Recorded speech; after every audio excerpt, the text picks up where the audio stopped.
karena beberapa kan kita saat ini baru saja selesai yang praktek ke bagian offline, sehingga punya kendala untuk bisa join tepat jam 1 seperti yang kita sepakati sebelumnya. Jadi itu makanya kenapa saya undur 30 menit. Baik, sambil jalan barangkali masih bisa memeriksa untuk yang kelas B, absensinya tolong dicek. Kalau masih bisa ngisi silahkan diisi.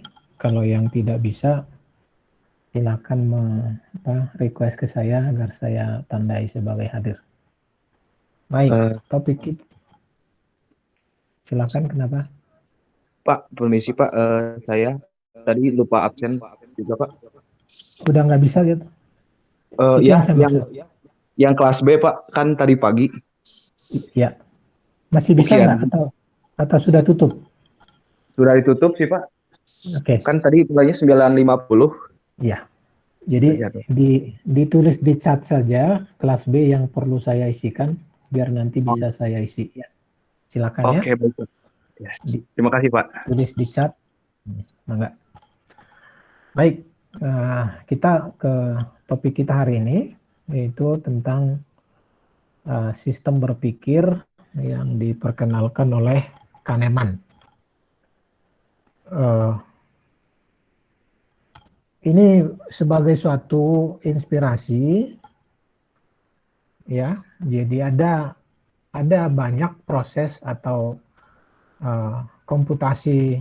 teknologi komputasi itu dikembangkan mengadopsi atau berdasarkan inspirasi dari bagaimana manusia berpikir, ya. Nah, yang disebut adaptasi tentu akan ada banyak wujud baru yang basisnya adalah dari apa yang dipahami, ya. Jadi CPU disebut seperti otak manusia, berarti seperti itulah yang dipahami ketika itu. Bisa jadi setelahnya makin maju, makin tambah, makin berbeda, dan seterusnya.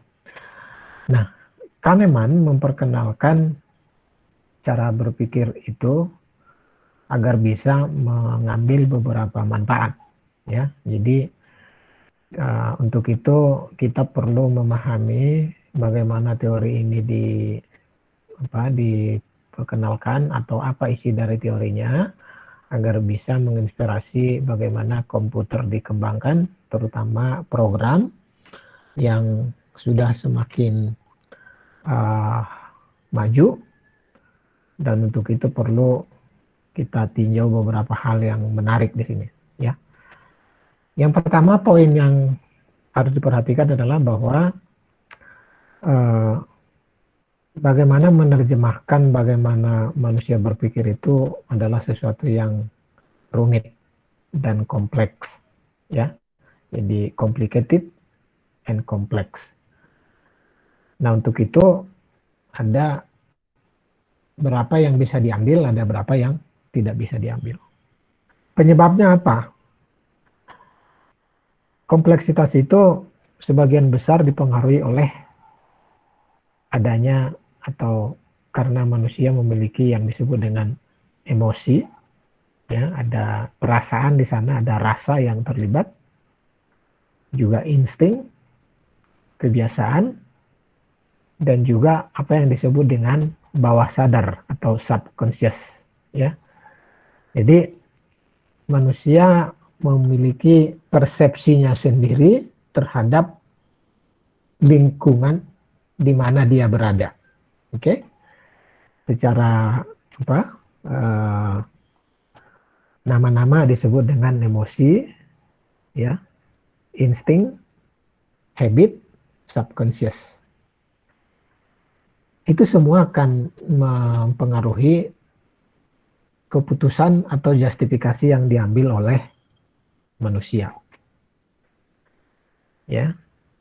Nah, coba perhatikan ini.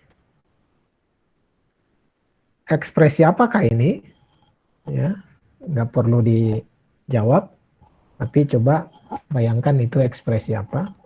Nanti kita kembali ke sini.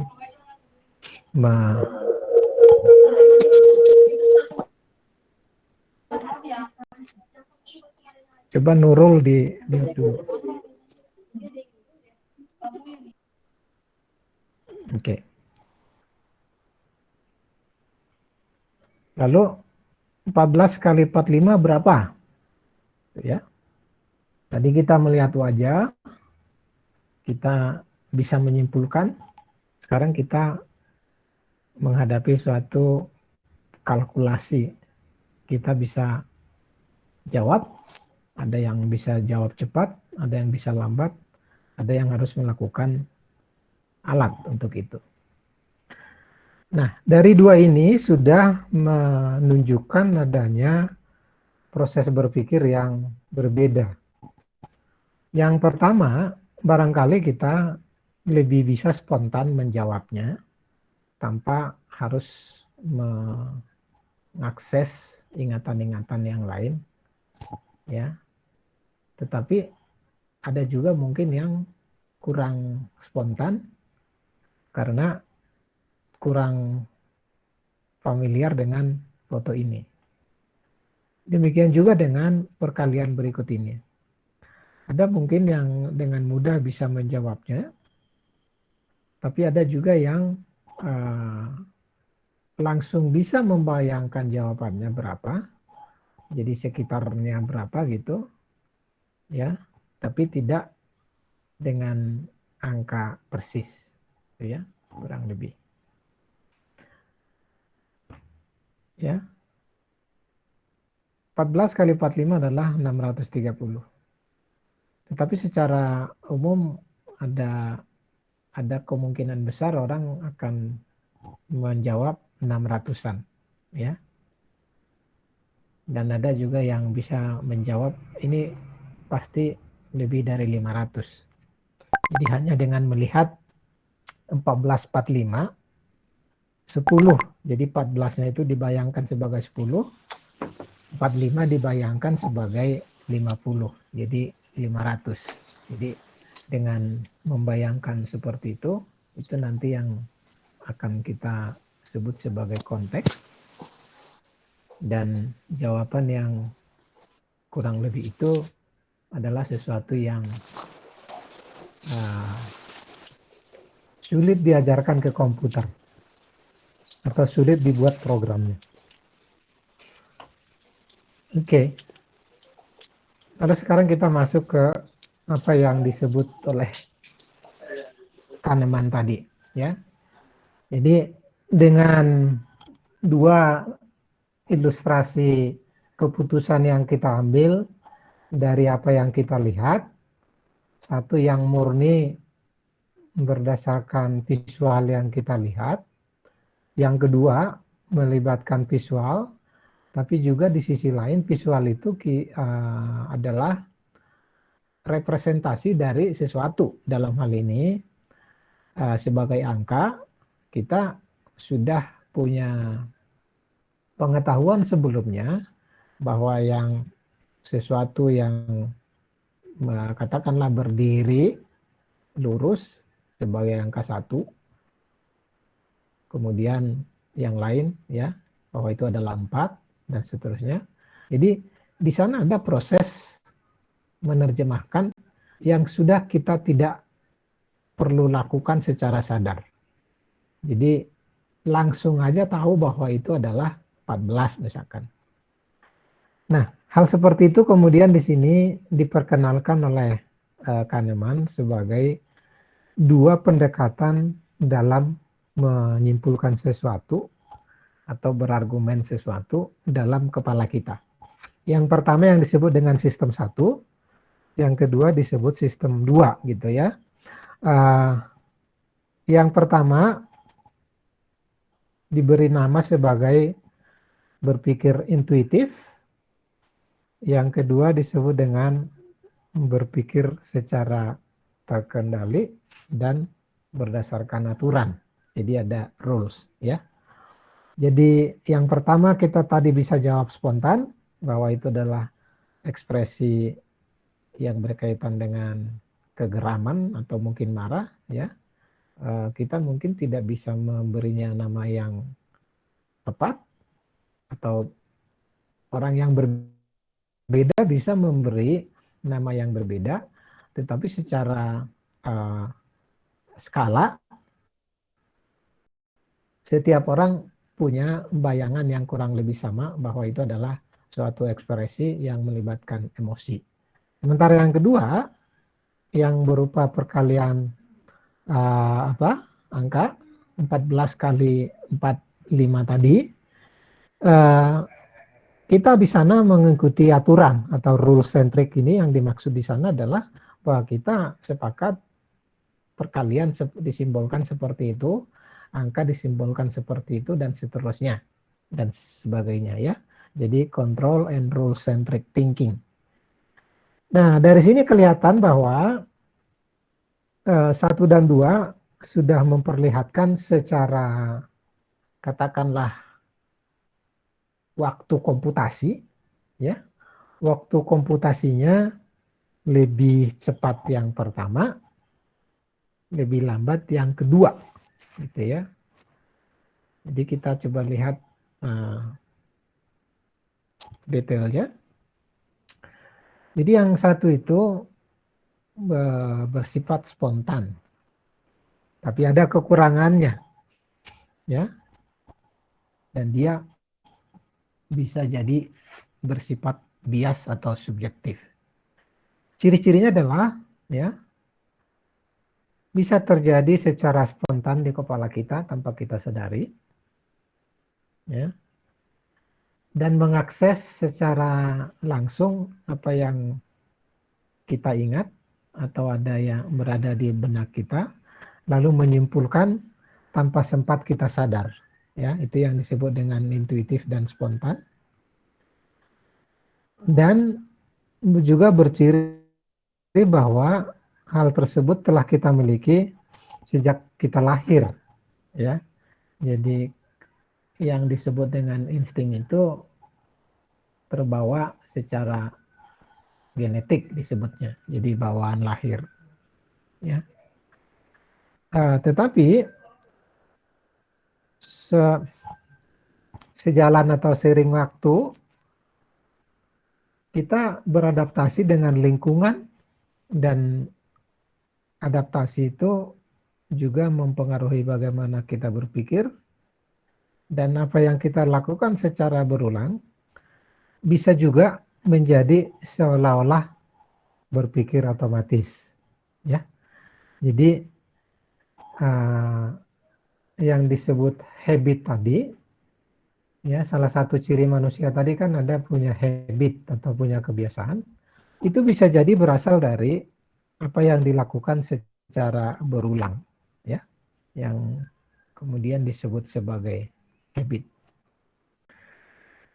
Nah, hal-hal tersebut, ya, bisa kita amati atau bisa kita temukan pada seorang, katakanlah, ahli catur, ya, orang yang sudah berkategori master misalkan, bisa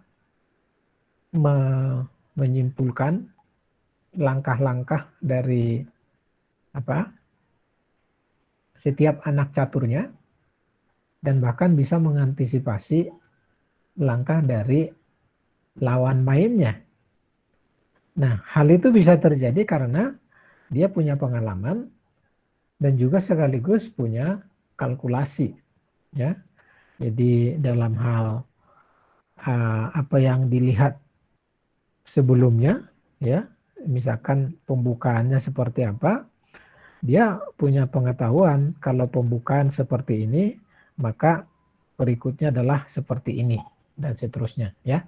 Jadi itu kemudian kenapa ada istilah-istilah pembukaan dalam catur. Ada misalkan pembukaan Sisilia misalkan, gitu ya, sebagai contoh. Nah, dengan sistem satu seperti itu, maka agar bisa menjadi habit atau bisa belajar dalam hal ini, ada sesuatu atau biasa kita sebut data yang diamati dari sekeliling, ya, dan mencari keterkaitannya dengan yang lain, ya. Jadi artinya seperti halnya chess master tadi, dia bisa mengetahui atau bisa memprediksi atau mengantisipasi langkah selanjutnya dari lawan mainnya, itu adalah dengan menyimpulkan berdasarkan apa yang telah dialami atau diketahui, plus apa yang baru saja dilihat sebagai langkah sebelumnya, gitu ya. Dan untuk itu kemudian maka manusia bisa memprediksi dengan cara membandingkan dengan apa yang diketahui tadi, apa yang diketahui sebelumnya, ya, yang disebut dengan bahwa sistem satu itu mampu membuat prediksi dengan cara mencocokkan atau ya matching ya dengan apa yang diamati, ya. Nah, karena kejadiannya adalah melulu dilakukan sendiri, dalam arti tidak ada, ya katakanlah, opini pembanding, maka dia bisa jadi tidak akurat dan juga rentan dengan kesalahan, ya. Itu beberapa ciri dari sistem satu, ya. Jadi ini semua sebagai suatu ciri untuk sistem satu, bahwa ini disebut kelemahan bisa jadi, atau bahwa ini disebut sebagai karakteristik boleh saja, tapi kita tahu kenapa kondisi ini terjadi seperti itu, ya. Jadi misalkan tadi tidak akurat itu karena memang tidak ada pembandingnya dengan pendapat orang lain, ya. Jadi hanya melulu berdasarkan apa yang dia lihat sebagai individu. Oke. Nah, bagaimana dengan yang dua? Ya, yang dua tadi terkendali berdasarkan suatu aturan dan juga memerlukan upaya konsentrasi, ya. Jadi kalau kita balik tadi ke contoh stimulasi 14 kali 45, itu kalau kita konsentrasi sedikit aja, kita menggunakan pengetahuan kita bahwa 14 kali 45 itu sama juga dengan 10 kali 45 tambah 4 kali 45 gitu ya. Jadi 450 ditambah 180 gitu ya. 4 kali 45 kan 4 kali 45 sama juga dengan 2 kali 90 180. Jadi kalau kita berpikir sedikit yang disebut dengan upaya konsentrasi, maka kita bisa jawab. Dan karena kita ada proses di sana dan melibatkan aturan, maka dia menjadi lebih lambat. Nah, oleh karena itu biasa disebut dengan adalah suatu sistem yang melibatkan suatu proses bersahaja, ya, deliberate proses. Oke. Yang kedua, ada juga upaya mengamati dan menguji, ya, sehingga tidak begitu saja menyimpulkan, ya, tidak begitu saja memberi jawaban. Jadi ini juga justifikasi tadi kenapa bahwa sistem 2 itu lebih lambat dibanding sistem 1, ya. Tadi ada upaya menguji apakah yang dibayangkan itu benar, ya. Jadi asumsi di sini itu tidak harus seperti membayangkan atau membuat suatu pemisalan, ya. Asumsi itu maksudnya adalah jawaban yang terbersit di awal, tetapi belum yakin bahwa itu jawabannya, dan jawaban yang terbersit itu diuji apakah segitu gitu ya. Jadi seperti tadi udah saya utarakan, kalau melihat angkanya saja ada semacam bahwa ini jawabannya kurang lebih 500, karena kalau 10 kali aja sudah 450, sementara ini 14 gitu ya. Nah, itu sekaligus akan akan memudahkan seandainya jawabannya itu adalah multiple choice misalkan, ya. Jadi kalau jawabannya multiple choice yang kurang dari 500 sudah pasti tidak akan dipilih, karena ada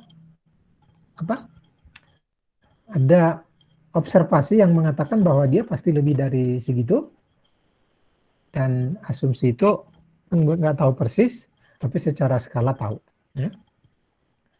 Nah, agar bisa seperti itu, misalkan tadi bisa mengatakan itu kurang, pasti lebih dari 500, itu adalah suatu data yang telah diketahui, dan itu biasa akan kita sebut sebagai ada yang telah diketahui sebelumnya, ada pengalamannya, ada ilmunya, ya. Jadi agar bisa seperti itu memerlukan banyak data, ya, sehingga bisa menguji dan juga bisa mengupdate atau bahkan membuat sistem 1 berinteraksi dengan sistem 2, ya. Jadi 1 sama 2 kemudian bisa saling melengkapi, dan kalau sistem 2 sudah menguat bisa menjadi bagian dari sistem 1. Ya. Nah, kalau secara praktis atau dalam prakteknya, maka dapat kita lihat bahwa komputasi kognitif ini akan memampukan manusia untuk mengamati berbagai macam tipe data dan sekaligus menginterpretasikannya untuk mendapatkan suatu pengetahuan maupun untuk mengambil tindakan atau rekomendasi tindakan yang diperlukan. Jadi secara teori seperti itu. Nah, ada yang perlu saya ingatkan bahwa sistem berpikir yang diperkenalkan oleh Kahneman ini sebenarnya bukanlah yang betul-betul terjadi dalam otak manusia. Jadi, semisal kalau kita punya kemampuan untuk membedah gitu ya, ya tentu kita tidak akan menemukan ada dua belahan otak manusia, sebelah disebut sistem 1, sebelah disebut sistem 2. Tidak begitu. Juga bahwa yang lambat disebut akurat, yang cepat disebut rentan terhadap error, juga tidak 100% benar, ya. Jadi model ini adalah suatu upaya untuk memudahkan kita memahami bagaimana manusia berpikir, atau memodelkan dari bagaimana manusia berpikir yang diketahui sampai saat ini, gitu kan ya. Jadi ini adalah teori yang diperkenalkan oleh Daniel Kahneman. Teori yang lain bisa jadi berbeda. Oke, jadi di sini diingatkan bahwa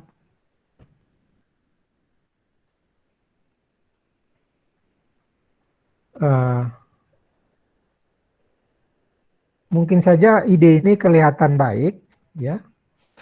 Dan kalau dilihat dari perspektif sempit, yaitu sistem 1, bisa jadi nanti jadi berbeda kalau dilihat dari sistem 2, ya. Jadi dengan kata lain, sistem 2 bisa mempengaruhi atau membuat berbeda apa yang disimpulkan berdasarkan sudut pandang sistem 1, ya.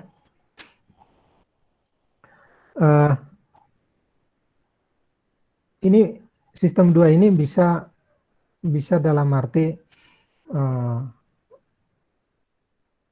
menyimpulkan berdasarkan analitik atau menyimpulkan berdasarkan proses pembuktian, gitu kan ya. Nah, sistem 1 kesimpulan yang diambil berdasarkan pengamatan terbatas atau bahkan berdasarkan penglihatan spontan, kurang lebih gitu ya. Namun 1 artinya pengamatan untuk objek yang sama disimpulkan berdasarkan sistem 1 bisa berbeda setelah diamati dengan sistem 2. Itu maksudnya. Oke. Nah, secara arsitektur apa yang dibicarakan oleh Kahneman tadi adalah seperti ini. Ya. Ini arsitektur ini menunjukkan satu layer yang kalau dilihat dari atas, yang paling bawah adalah yang disebut dengan layer primitif atau ya bekerja secara otomatis dan reaksinya juga bisa secara mandiri, ya, nggak bisa dikontrol, involuntary reaction gitu ya. Di atasnya adalah layer bahasa, ya, dan ini menunjukkan bahwa sejak kita lahir tidak langsung punya kemampuan berbahasa, ya. Jadi diawali dengan segala kemampuan yang bersifat bawaan lahir dan bisa bekerjanya otomatis. Setelah berinteraksi dengan lingkungan, baru kemudian kemampuan bahasanya ada. Lalu layer ketiga yang disebut dengan layer proses, dan ini dibagi dua, yang simple sama yang kompleks, ya. Yang simple lah yang disebut dengan sistem 1, ya, dan dia bersifat deterministik, ya. Jadi sesuatu yang sudah baku seperti itu, telah diingat seperti itu, dan itulah kemudian yang diakses sebagai suatu unit yang bisa diungkapkan, ya. Jadi misalkan kita tidak perlu berpikir lagi kalau ditanya 1 tambah 1 gitu ya. Jadi seolah-olah sudah ada, tinggal ngambil bahwa 1 tambah 1 itu 2 gitu ya. Nah, sementara yang bagian lain yang disebut dengan kompleks, ya, sebagai representasi sistem 2, ya, itu bersifat probabilistik, menyimpulkan berdasarkan apa yang dilihat, tetapi juga melakukan pengujian, dan pengujiannya bisa berjenjang gitu ya, dan bisa ada alternatif, jadi bisa dipilih, ya. Dan di bagian inilah lahir kreativitas orang. Jadi daya cipta itu adanya di sistem thinking 2 yang slow, ya. Jadi lalu semuanya ini, di atas semua itu ada yang disebut dengan memori, ya. Jadi artinya apa yang diingat tadi, apa yang diakses itu, ya itu diwakili oleh apa yang disebut memori. Nah, dia tidak sepenuhnya di layer berikut dari dari sistem otomatis tadi, layer bahasa dan seterusnya, tapi secara abstrak dia berada di atas semuanya, dan memori itulah yang diakses untuk bisa menjawab pertanyaan untuk sistem 1 maupun sistem 2, ya. Nah, di memori sendiri itu secara tempat yang bisa diakses, kalau jauh disebut dengan long term gitu, ada memori jauh atau memori dalam atau apapun istilahnya, tapi secara umum dibagi 3, ya, yang memori yang disebut dengan long term. Jadi kita mengingat sesuatu dalam jangka panjang. Ada yang medium, ya mungkin sebulan 2 bulan diingat secara relatif ini, ya. Dan ada yang memori short memory, jadi apa yang kita ingat saat ini berdasarkan apa yang kita lihat misalkan, itu punya kapasitas yang besar. Jadi kalau mengaksesnya sangat mudah kalau yang besar, tetapi mudah juga lupa, ya. Jadi bisa dengan apa yang dilihat sekarang, kalau ditanya bisa jawab. Apa yang diperbincangkan sekarang, ya, mungkin bisa langsung diulangi. Tapi mulai beberapa saat kemudian mulai berkurang, atau mungkin besok sudah lupa semua gitu, ya. Nah, kalau yang long, dia bisa bertahan sangat lama. Nah, oleh karena itu ada upaya mengisi yang long term tadi, ya, dengan cara mengulangi, dengan cara berlatih dan lain sebagainya. Ya, jadi itu mungkin jadi justifikasi kenapa orang disuruh menghafalkan, kenapa disuruh mengulangi, kenapa disuruh mengucapkan kembali dan seterusnya, gitu, ya. Dan pada akhirnya dengan kebiasaan orang akan bisa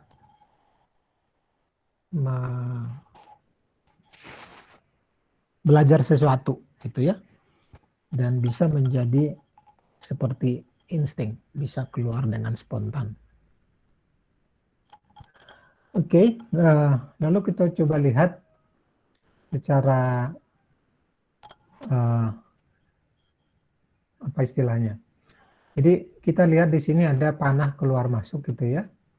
Sistem 1 sebagai diberi nama sebagai fast thinking, sistem 2 slow thinking, dan input output itu semua berdasarkan proses. Jadi apa yang diproses itu yang bisa keluar, dan apa yang bisa keluar itu diambil dari memori, gitu, ya, atau disimpulkan dari apa yang memori.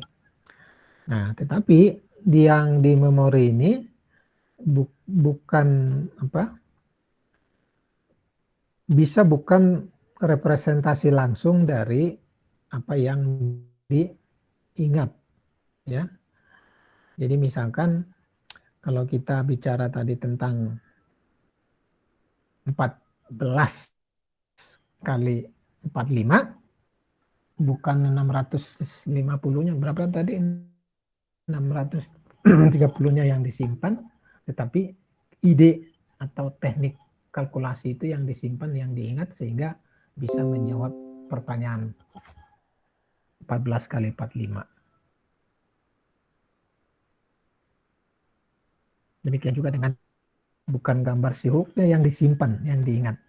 Ya, gitu. Ya.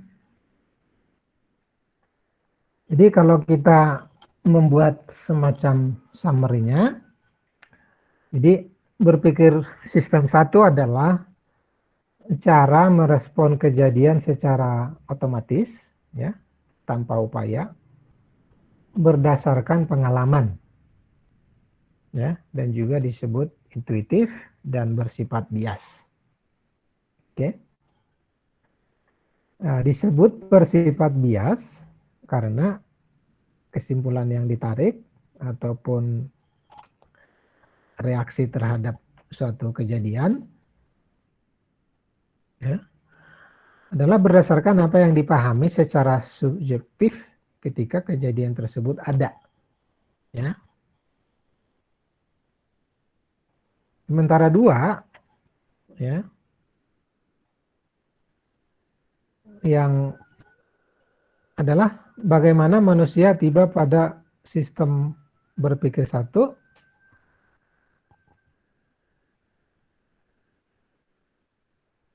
Tar dulu. Ini ada yang hilang di sini.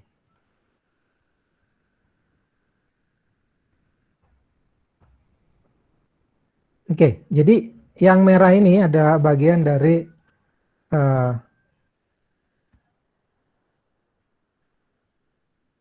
sistem 1. Jadi kita sekarang masih tetap bicara sistem 1, cuman slide yang kedua. Ya, jadi cara berpikir sistem 1 adalah yang cocok di otomasi, tetapi kita sebut saja sebagai komputasi tradisional, ya. Dan bagaimana manusia tiba pada sistem 1 dapat digunakan untuk mengembangkan aplikasi atau program komputer yang bersifat transaksional, ya. Jadi yang katakanlah yang bisa melakukan komputasi berdasarkan data-data yang diakses saat itu, gitu ya. Nah, kalau sistem 2, ya, dia harus berdasarkan suatu pengujian, tidak secara spontan, maka dia harus melibatkan observasi dan bahkan harus melalui pengujian, ya. Jadi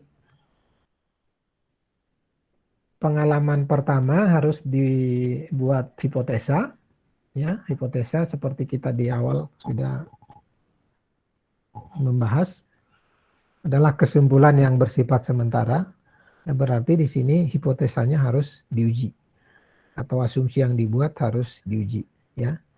Nah, oleh karena itu sistem 2 memerlukan apa yang disebut dengan simulasi, ya.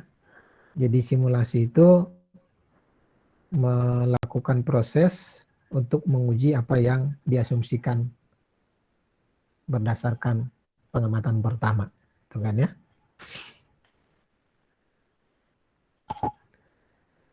Ya. Nah, oleh karena itu sistem 2 ini akan makin baik kalau ditunjang oleh data yang lengkap dan banyak, ya, dari sisi jumlah dan kualitas untuk bisa menguji sistem 1 ataupun yang sebelumnya berkategori intuitif, ya. Jadi di sini yang kategori 5V minggu lalu diperlukan di sini, ya.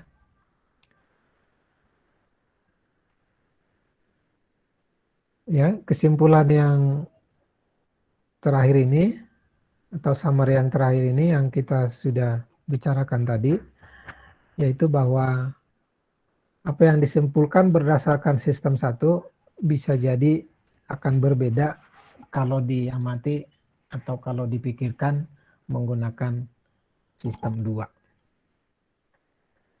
Oke. Ya.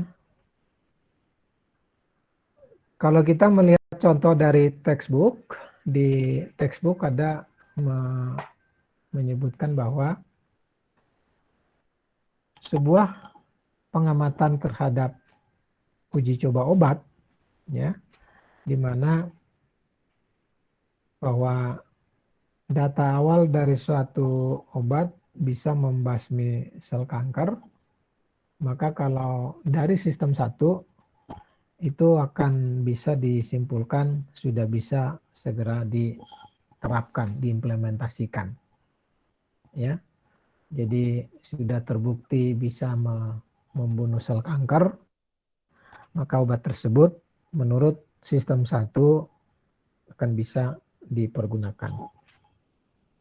Tetapi karena pengalaman membuktikan, kalau dilihat lebih lanjut bisa jadi akan ada pikiran sejauh mana konsistensinya, atau apakah perlu diuji coba dengan sampel yang lebih luas dan seterusnya, sehingga akan melakukan semacam uji klinis dan kemudian menarik kesimpulan setelah mengamati dampak-dampak lain yang tidak secara langsung.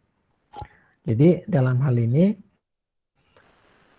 kalau menurut pengamatan sistem 1, bisa jadi tidak memperhatikan bahwa apakah betul-betul 100% sel kanker yang mati itu juga terdapat sel yang sehat, gitu ya. Jadi artinya dia juga membunuh sel-sel yang ada di sekitarnya. Jadi di tempat mana sel sakit berada dan sekitarnya ikut terpengaruhi oleh obat yang diuji, ya. Nah, jadi sistem 2 akan memperlambat proses karena menuntut adanya pengamatan yang lebih kompleks, termasuk yang bersifat implikatif, ya. Jadi yang konsekuensinya tidak secara langsung bisa diamati oleh penerapan obat tersebut. Ya. Oke, jadi karena sistem 2 ini berbasis pada data dan model, maka bisa jadi kesimpulannya itu akan lebih baik, ya, akan cenderung lebih baik. Kemudian juga akan mampu membuat prediksi, tapi dengan kategori yang berasal dari atau yang disupport oleh data yang lengkap, ya. Jadi variasi dari 5V kemarin itu betul-betul terpenuhi, ya.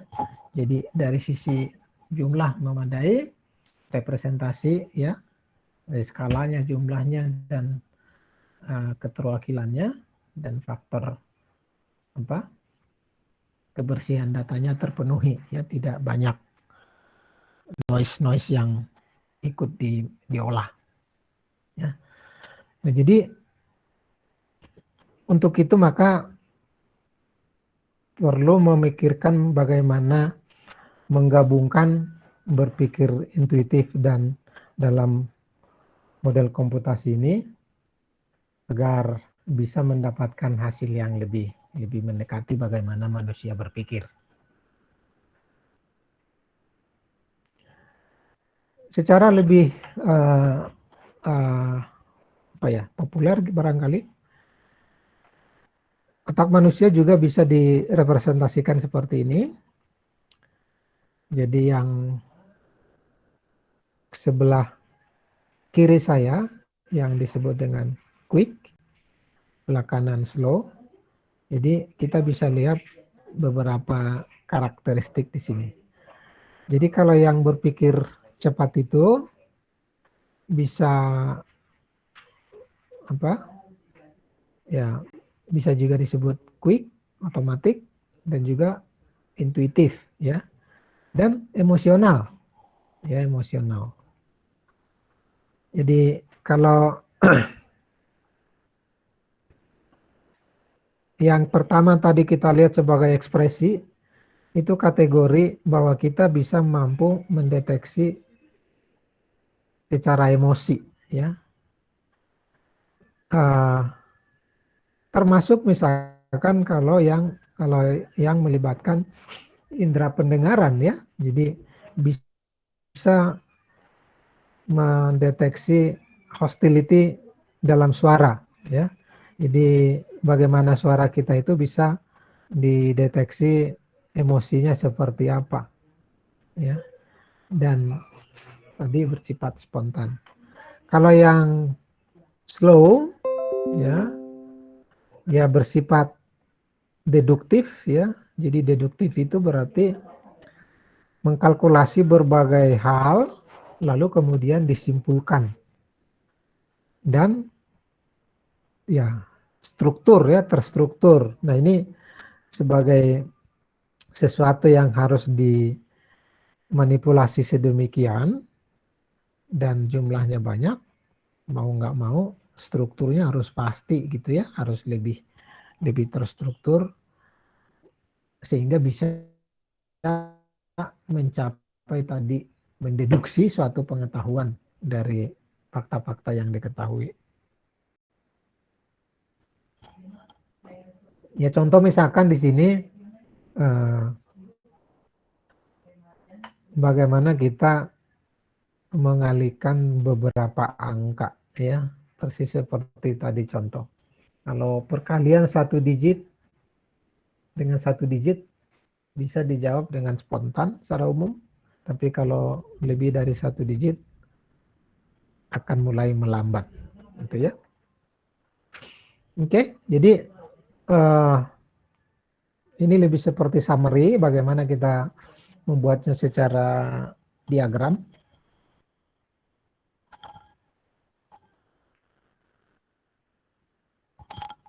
Coba dijawab ini. Pancasila ada berapa?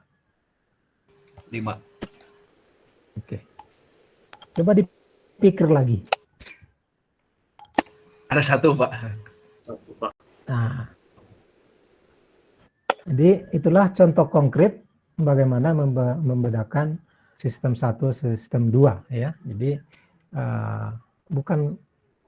jadi tadi awal saya katakan bahwa kita bukanlah mengingat berapa 14 kali 45 gitu, ya. Jadi kita bisa menjawabnya karena yang kita ingat sebenarnya adalah konsepnya atau barangkali adalah bagaimana cara menghitung, gitu, ya.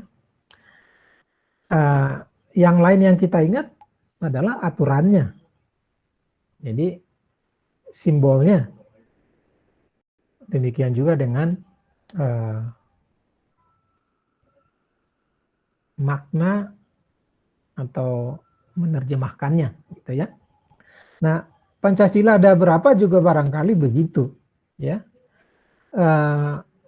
Kita tidak berupaya mengingat Pancasila ada 1, tetapi mungkin yang perlu kita ingat adalah isinya Pancasila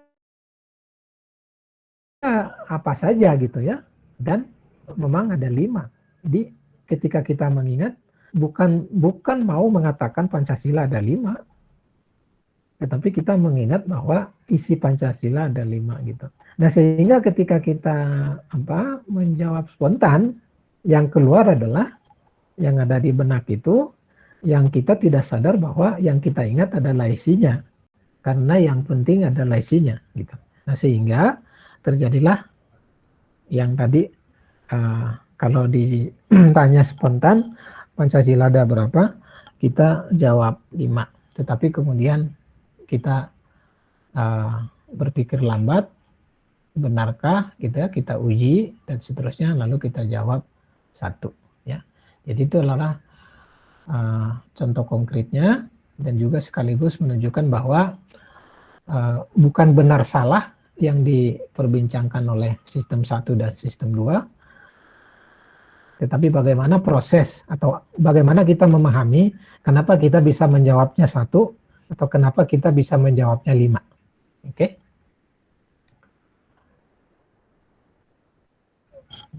Coba ini. Ya, bat dari baseball dan ballnya itu berharga 110, $1.10. Ya, kalau jadi harga bat tambah bolanya berharga $1.10. Tapi harga bola sama dengan harga bet tambah $1, harga bet sama dengan harga bola tambah $1 ya. Bet cost $1 more gitu kan. Nah, berarti harga bola tambah $1 itu sama dengan harga bet. Berapa harga bola? Ini kalau dijawab secara spontan berapa?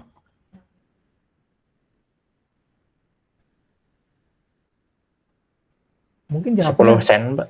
10 sen gitu ya. 5 sen. Nah, coba kalau kita hitung. Jadi kalau dihitung barangkali akan berbeda. Jadi karena harga bola tambah $1 sama dengan harga 1 bet, berarti kita bisa substitute bahwa bola tambah $1 tambah bola itu sama dengan $1.01 gitu kan ya. Jadi berarti 2 bola sama dengan 10 sen. Berarti 1 bola itu 5 sen ya. Jadi seperti itu. Jadi ini juga menunjukkan tadi kalau kita hanya melihat secara spontan atau berpikir secara spontan, maka kecenderungannya adalah karena disebutnya bola tambah bet $1.10, kemudian betnya lebih mahal $1, kita cenderung berarti bet dikurangi $1 ya berarti bolnya 10 sen gitu kan ya. Yang kita lupa adalah dia kalau istilahnya kalau kita buat dalam model matematika akan terbentuk bahwa 2 bola itu sama dengan 10 sen.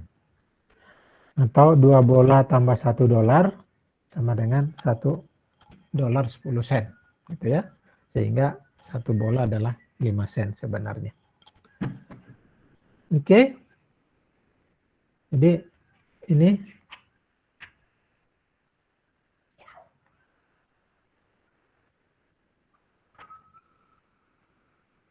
kelihatan ya.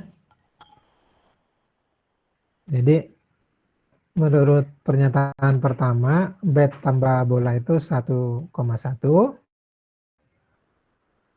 Sementara harga bet adalah lebih mahal $1, berarti tambah $1. Sehingga kalau disubstitute ke sini, ya, ini digantikan ke sini, jadi segini. Nanti 2 bola sama dengan, karena ini dikurangi 1 dari sini, jadi $0,5 atau 5 sen. Gitu ya.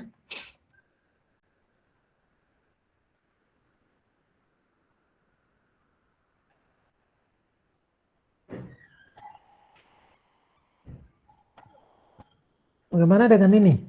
Apa bacanya ini?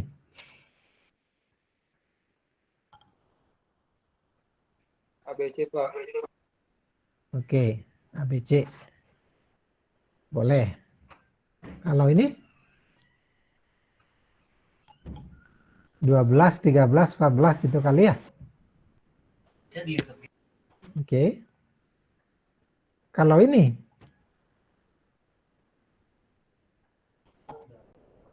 ya, jadi barangkali yang di tengah itu kalau dilihat dari horizontal adalah B. Kalau dilihat dari vertikal adalah 13. Bukan benar salah, tapi itulah yang kita persepsikan. Oke. Nah, jadi ini menyatakan bahwa bagaimana kita menyimpulkan itu punya kondisi atau punya konteks. Ya. Jadi konteks itu akan mempengaruhi apa yang bakal kita simpulkan.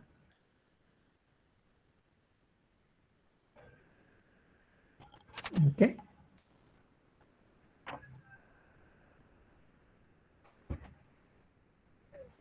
Bagaimana dengan ini? Mana yang lebih tinggi antara merah dengan hijau? Itu sebenarnya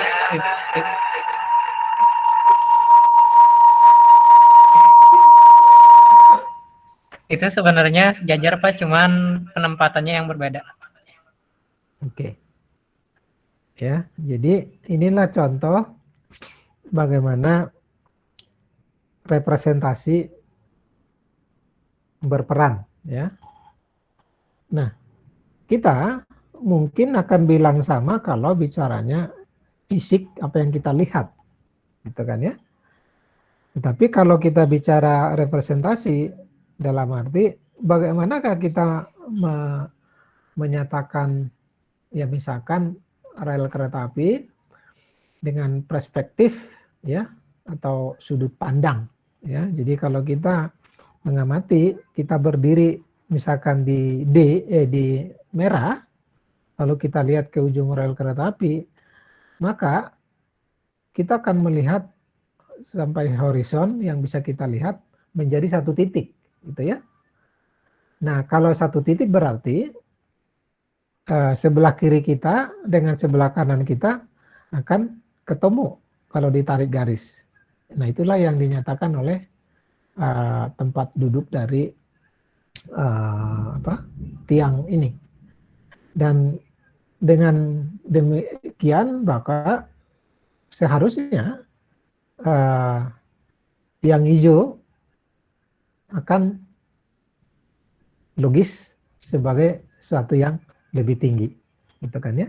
Tetapi kalau secara fisik kita ukur, ya kita pakai penggaris misalkan, tingginya kita ukur sama. Tetapi dengan membuat perspektif garis itu, maka C, maka hijau terlihat lebih tinggi. Dan untuk representasi yang lebih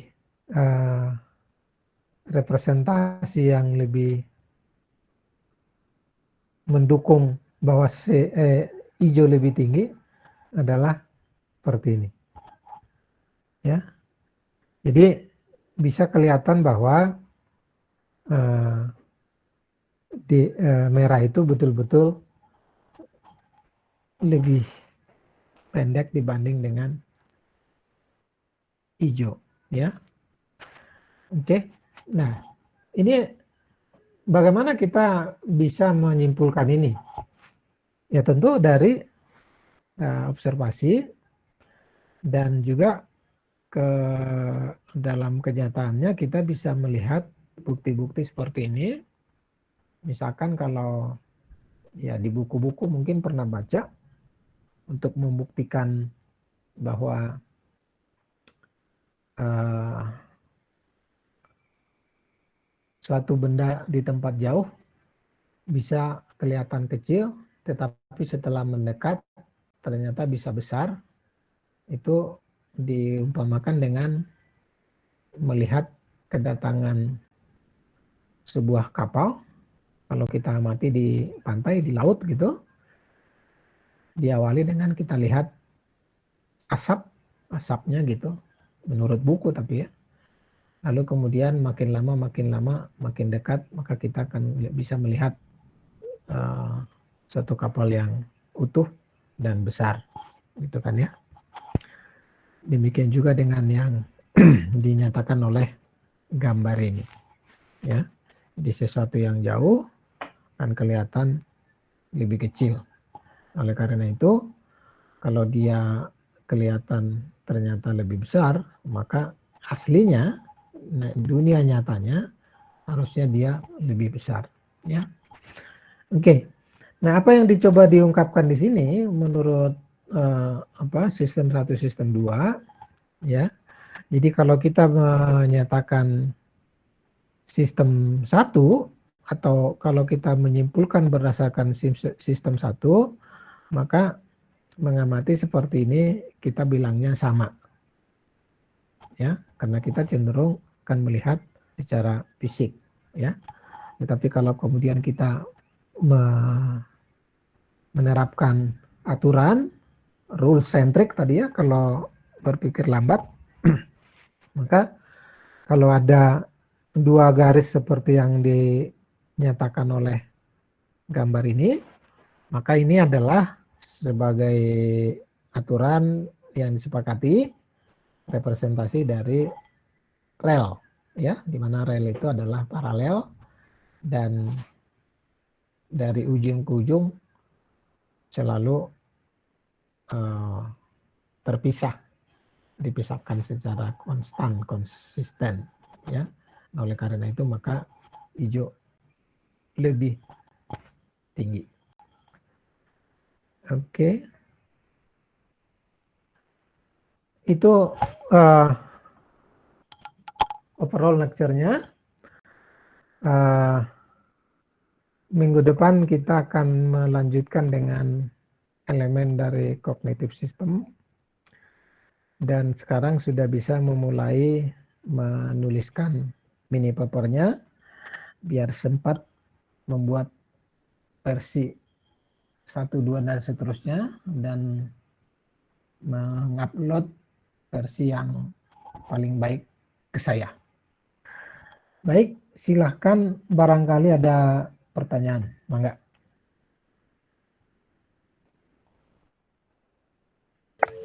Berarti Pak untuk topik bahasannya tentang apa namanya cognitive system atau computing kognitif secara umum Pak. Untuk papernya maksudnya?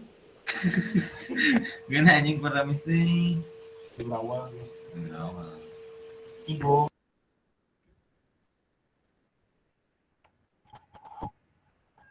Yang dituliskan sebagai mini paper itu adalah sesuatu yang bisa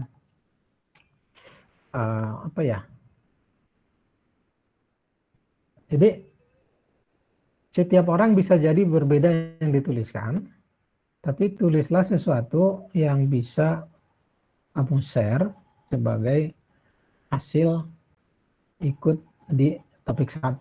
Itu poinnya. Bisa pilih manapun. Ya, kita bisa ada elemen komputasi, kita bicara arsitekturnya, kita bicara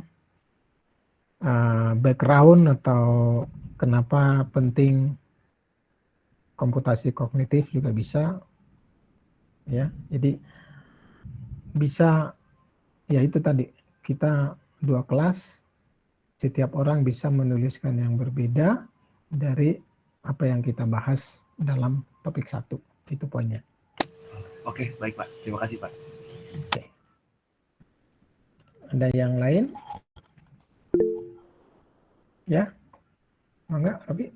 Izin bertanya Pak, untuk mengenai papernya sendiri, kan kita udah lihat ya dari Bapak gitu contohnya. Nah, Ya. kita itu diwajibkannya untuk pakai bahasa Inggris juga Pak untuk membuat mini papernya. Enggak. Bahkan saya sarankan bahasa Indonesia biar terlatih. Tapi iya.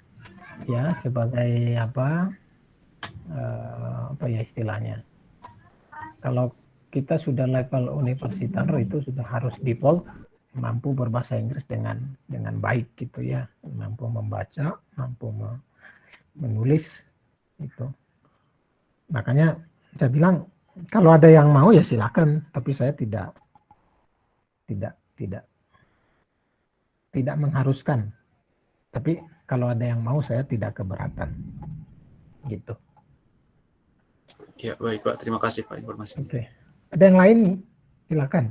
Ini topik ini menarik sekali. Daniel Kahneman ini ya, pemenang Nobel ya. Dia orang hebat. Jadi ide dia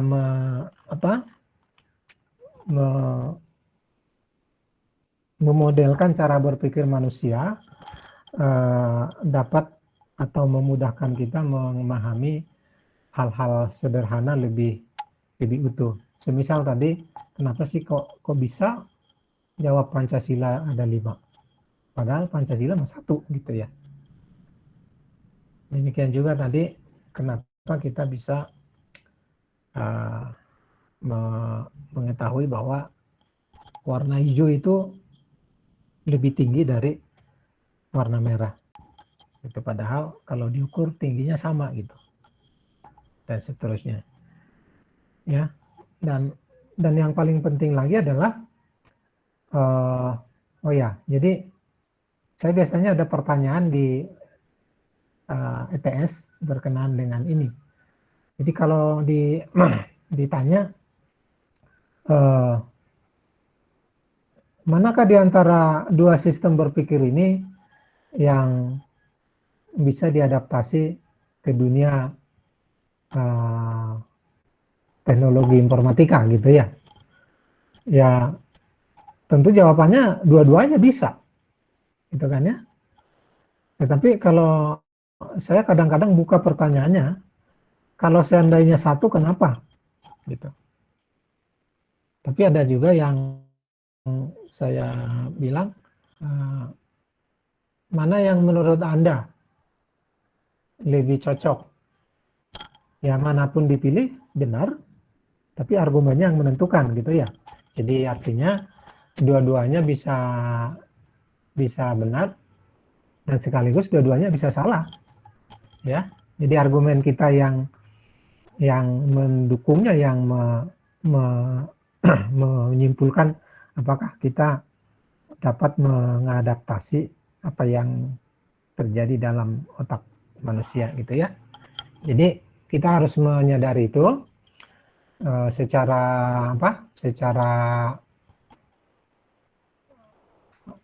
kita tidak ilmuwan di bidang brain atau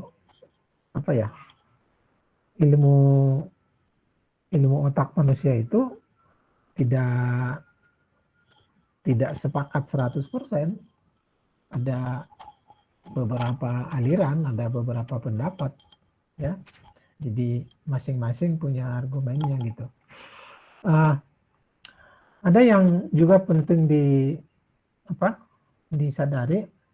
Waktu tadi kita melihat arsitektur pertama yang contohnya itu adalah berdasarkan PC gitu ya, vision. Jadi computer vision.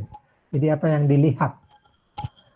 Nah, tetapi ada juga yang mengatakan bahwa komputer sekarang tidak bisa mendekati bagaimana komputer manusia bekerja karena inderanya belum lengkap. Ya.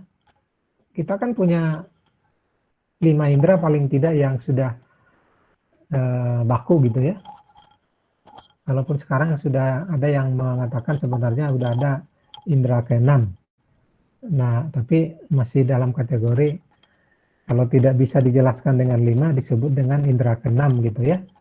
Jadi kalau tidak bisa dijelaskan indera keenam, tapi yang tidak bisa dijelaskan itu lebih dari 1, berarti sebenarnya bisa jadi 7 atau 8 dan seterusnya gitu ya. Kan bagaimana kita mengetahui itu secara ilmu modern yang disepakati itu inputnya didapat dari satu atau kombinasi dari panca indera kita itu, gitu ya. Tetapi ada momen di mana pengetahuannya didapat atau bisa mendapatkan output, gitu, tapi tidak bisa mengidentifikasi di antara indera yang 5 sebagai salah satu asal-usulnya, sebagai stimulannya gitu. Maka disebut dengan indera keenam. Dan jumlahnya lebih dari 1. Ya. Oke, nggak ada pertanyaan? Oke, saya cek dulu.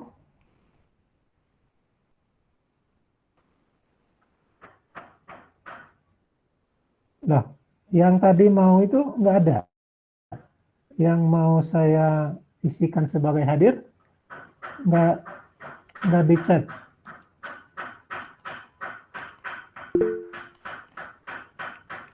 Bapak tadi belum kekirim, Pak. Oke, siapa saja? Saya sambil lihat ya. Ya, itu dari kelas 1B semua. Nggak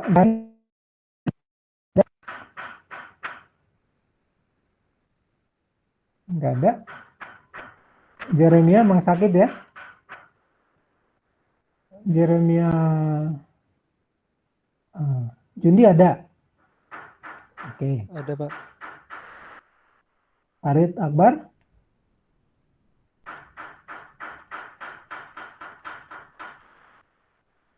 Nah, Uki ada ya? Uki Ansi Bintang ada? Bapak,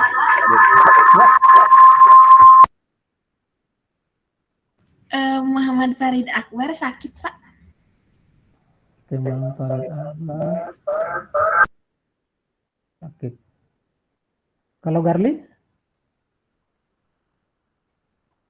Hadir, Pak. Oke. Jadi, oke, saya ada 2 yang sakit. Farid Akbar sama Jeremy 40 ya. Kan ada Jeremy 39. Baik. Kalau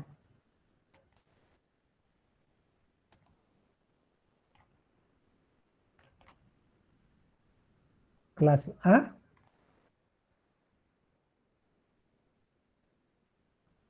Aurel ada?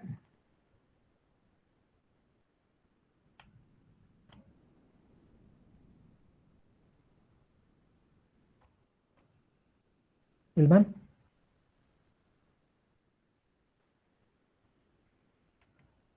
Nggak ada apa kabar Pak ke Hilman? Oke. Jadi saya alpakan atau tadi ada di kelas SDA?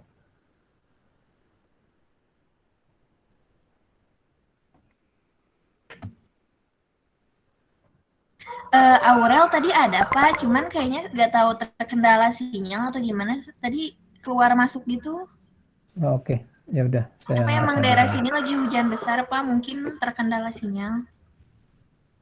Baik. Oke. Jadi kalau tidak ada pertanyaan, saya akhiri sampai di sini. Selamat sore, selamat siang semuanya. Terima kasih telah hadir. Kita ketemu minggu depan. Baik, Pak. Oke? Terima kasih juga, Pak. Terima kasih, Pak. Terima kasih, Pak. Terima kasih banyak. Waalaikumsalam.